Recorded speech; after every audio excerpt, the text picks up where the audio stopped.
Final Destination 3 takes place in 2005. We're shown a group of senior high school students on a trip to the fun fair. Oh, we're back to high schoolers again.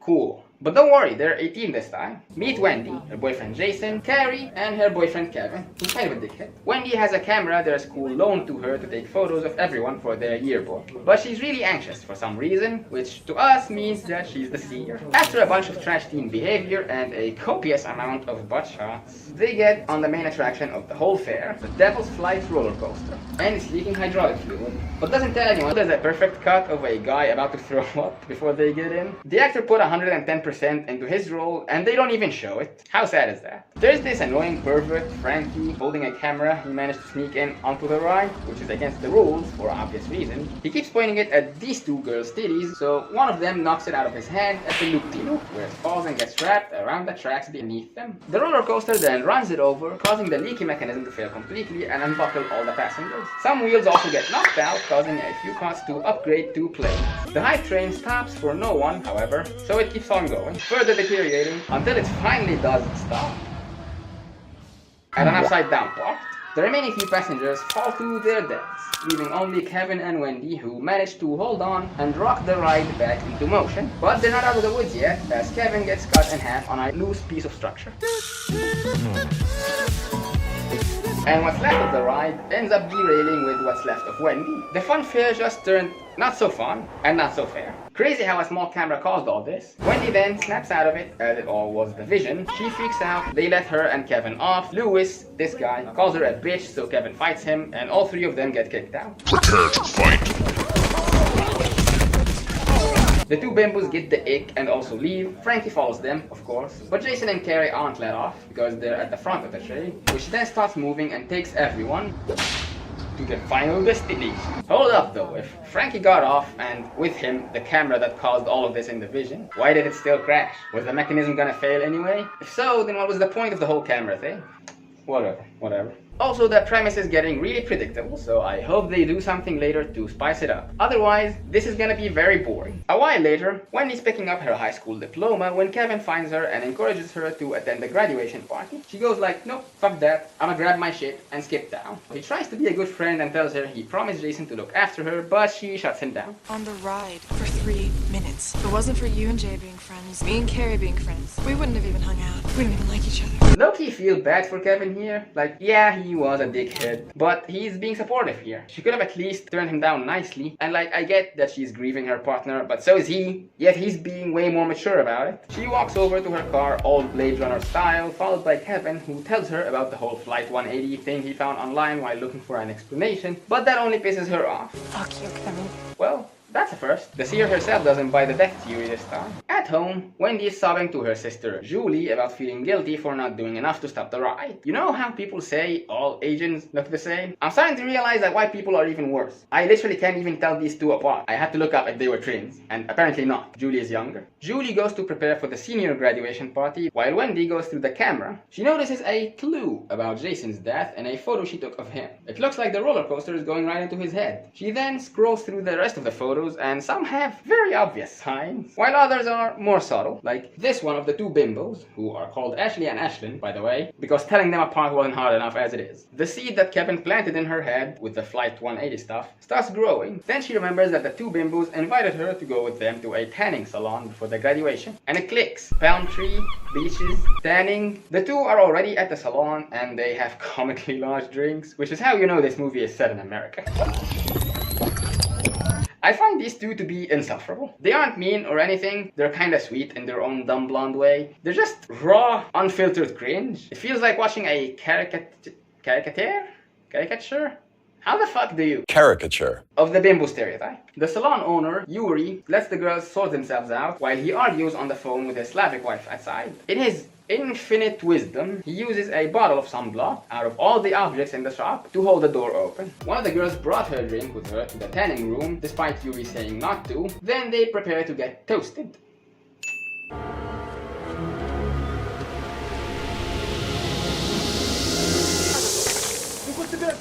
And they listen to Roller Coaster of Love while tanning.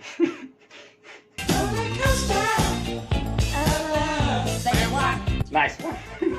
The room slowly gets hotter, which causes condensation on the cup, and that condensation leaks into the bed's control box, causing them to slowly ramp up the heat, way past the safe limit. Titties get a lot more screen time in this movie. Not that I'm complaining or anything. The device keeps freaking out, but they don't hear it because they have AirPods on. It gets so hot in the room that the automatic ventilation switches on, knocking a coat rack over the shelf, which snaps off and lands like a bridge between the two beds, preventing either of them from getting out. The beds, being pushed way past the limit, eventually catch fire and cook both girls alive. The shop owner hears the girl screaming at one point, but is unable to help because the sunblock bottle obviously didn't do shit, and he still locked himself out. Open the door! A funeral is held where Ian, the goth kid, reveals that the two girls who died weren't actually 18. These two girls never done shit to anybody. They don't get to make it to 18. It was all one big jail. After the service, Wendy gets existential with Kevin at Jason's grave, saying she's felt an ominous presence ever since that night, to which a sudden gust of wind blows at them. I guess Death is being like, yep, that's me, look, I'm here. Maybe Death just wants to be friends, yo. Everyone has been running from it, but has anyone tried actually talking to it? I mean, it seemed to be best friends with the mortician. Anyhow, Wendy shows Kevin the last picture Abraham Lincoln posed for, which has a line across it, precisely where he got shot, caused by the photographic plate breaking. Then this photo, which... do I really need to explain? But I do love that a Final Destination movie references 9/11. I hope they make one about it one day. And finally, this photo of the pilot from the second movie that shows 180 on a road sign. Kevin, who told her about the plane, doesn't believe her, saying she can't believe anything just because she's desperate for an answer. Brother, you're the one who told her about it in the first place. She then shows him the photos she took of Jason and the bimbos, and that is enough to get him sold. Kevin drives them to get some food while Wendy goes through the photos. Based on their order on the ride, Frankie should be next. But his photo isn't exactly helpful. Fortunately for them though, they won't have to wander for too long, as a runaway box truck merrily makes its way towards them. The music choice in this scene is top notch. With no time to back out of the drive-thru and both doors obstructed, Kevin kicks out the windshield and they get out just before the truck smashes their pickup into the car in front of it, causing the engine to fly out and give the driver ahead of them a new haircut. And would you look at that driver was Frankie, looking fresh dog. I'm not a huge fan of this particular death. I'm pretty sure a radiator fan isn't hard or sharp enough to cut through a skull that cleanly. But what do I know? I ain't no mechanic or a doctor. Hi. Professional mechanic here. Has this ever happened to you? I bet it hasn't, because your radiator has a low quality, flimsy fan. I can see it in your eyes. This could be your truck one day, buddy. Are you prepared? No need to worry.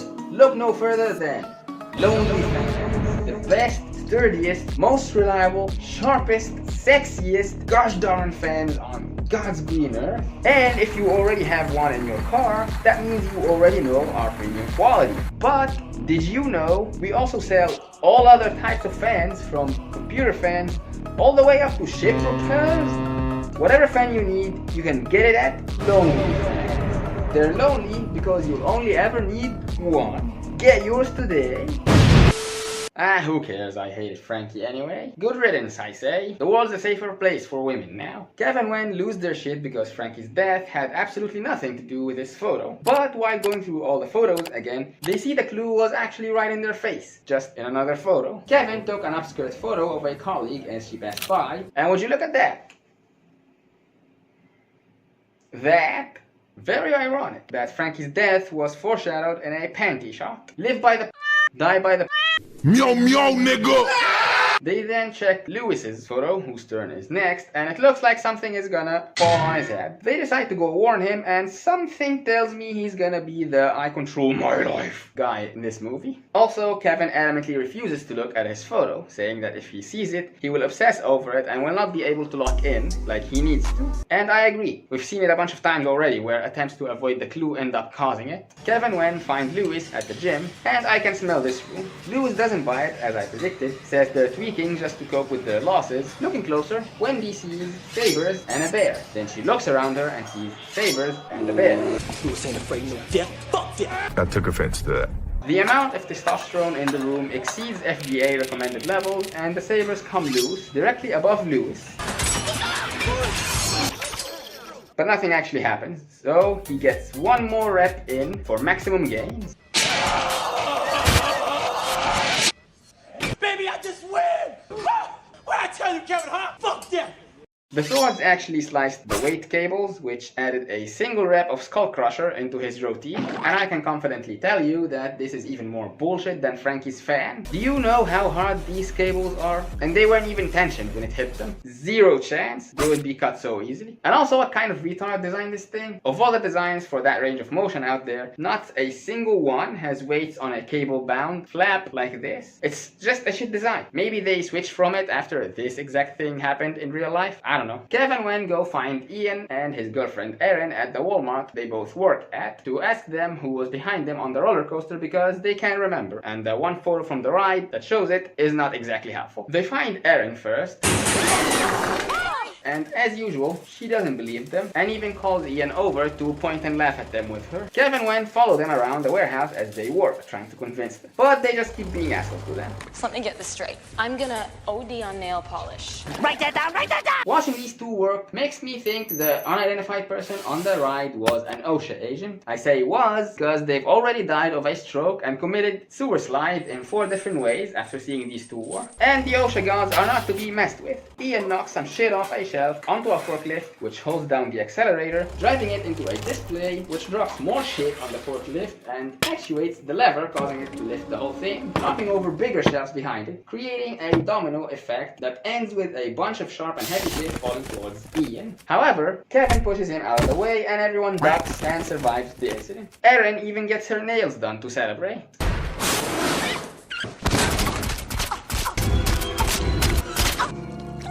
The photo was right, yet again. She did die by a gun, just a different kind of gun, and it was Ian's fault, since he knocked the stuff on the forklift that set this whole sequence off. I'm glad Erin went first, because that way Ian gets to suffer his loss. Yeah, I fucking hate this kid. I also like that Ian was gonna go before Erin. Kevin didn't do the whole hero thing, because in Wendy's vision, they both fall at the upside down part, but Ian lets go first. I'm glad they're keeping it consistent. Kevin Wen walk out of a police station and assume the mystery person's already dead, as they were supposed to go before Ian and Erin, and we've already nailed half that job. They also assume Ian has been skipped, which, God, I hope not.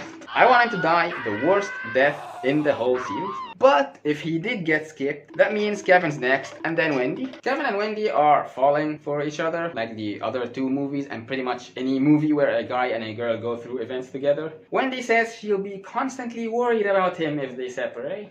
Why? We don't even like each other. While obsessing over the photos, Wendy notices that the mystery person had her sister's special charm bracelet on, but since she wasn't on the ride, it has to be one of her two besties. Amber or Perry. She hits up Kevin, telling him to keep an eye out for Julie and her friends at this tricentennial thing they're going to, where he just so happens to be working security, which is very convenient. He tells Wendy it's time to look at their picture because they're next. Hers is just a normal photo, but it has McFuckface on her shirt, which is the name of their high school and town, but also happens to be Ian's last name. How pathetic is it that my last name is the same as my high school? As for Kevin, his photo is just deep fried, like an explosion, or Like a firework went off in my face? Wendy rushes to the ceremony and Ian tails her in his van as the song from Frankie's death plays on the radio. There is someone walking behind you. Yeah.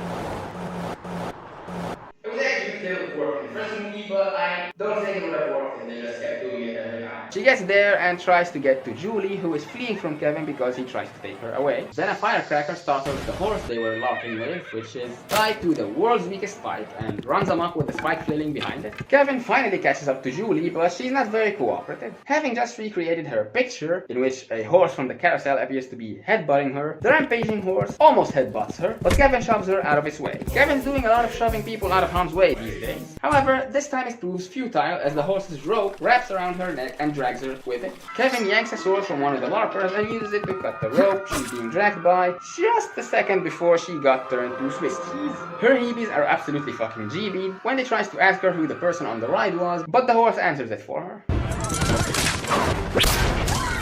I went back to the vision and checked, but I can't seem to find any clear shot of this girl's face.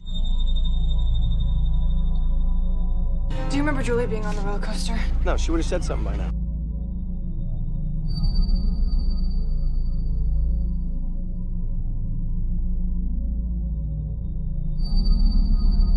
Wendy's used to this shit, so she turns her attention immediately to who is now supposed to be next. The horse kicks him over the food stand where a gas hose ruptures and blows up the whole thing, but thanks to Wendy's quick thinking, she's able to pull him out just in time. Then Ian shows up and starts teasing Wendy, who's freaked out just by his presence as she thinks that he's her clue. Ian picks up on it and figures he is her clue somehow, which she likes because he thinks she caused Aaron's death some fucking how. He keeps getting in their way and being an asshole, insisting Wendy has to die for it all to be over, thinking that he's bulletproof now because he got skipped. Alright, big guy, you may be bulletproof, but are you fireproof?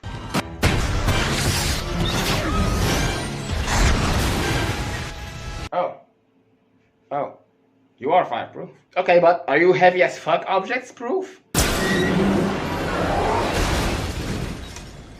Yeah, I didn't think so. Rookie mistake to overlook that one. And I'm disappointed. I wanted him to suffer more. I am a bit confused why he died though. I mean, I know why he died, but why did that happen? I am confused about the order. Now that Kevin got skipped, Wendy would have been next. You know what? I give up. I'm not gonna even try. We then jump 5 months into the future and all seems well. Wendy is chilling on the subway, on train 81 to be exact. Wait a minute. Then someone starts singing the song. There is someone walking behind you. So Wendy decides to get off at the next step, but when she gets there, Julie randomly gets on, and Wendy just forgets about her impending doom. Not exactly something I would forget, personally. She does tell Julie that she has a shit feeling, but Julie's like, nah, we've been over this. It skipped the 3 of us. She humors Wendy and reminds her she's the last on the list anyway, so as long as Julie and Kevin are fine, she has nothing to worry about. You know, good thing Kevin isn't on this cursed train with them. Oh.